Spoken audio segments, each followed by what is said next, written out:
I am totally confuse में का ताना ले पढ़ल गई चौथा था ओकरा बाद कहा ना गई गर्मी तो छुट्टी हो गई ओकरा बाद फिर बारिश आ गई अब ओकरा बाद जाड़ा के छुट्टी हो गई फिर ओकरा बाद फिर फगुन आ गई अब फिर ओकरा बाद इतना छुट्टी मरनी नो कि पढ़े की आदत छूट गई बैगन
कुछ गलती हो गई का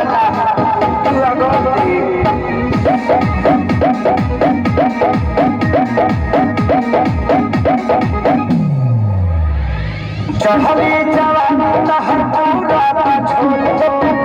इतिहास पूरा बोल बाबू बोलो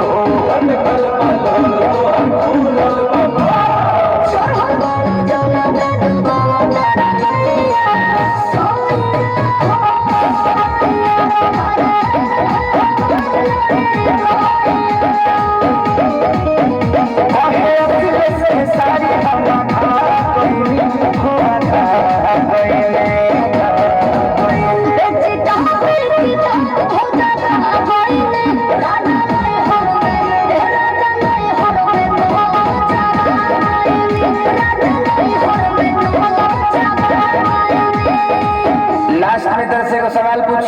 पूछी ना जी ये बताओ कि लिंग क तरह के होला 3 तरह के कौन कौन स्त्रीलिंग यस पुल्लिंग बिल्कुल यस अडरलिंग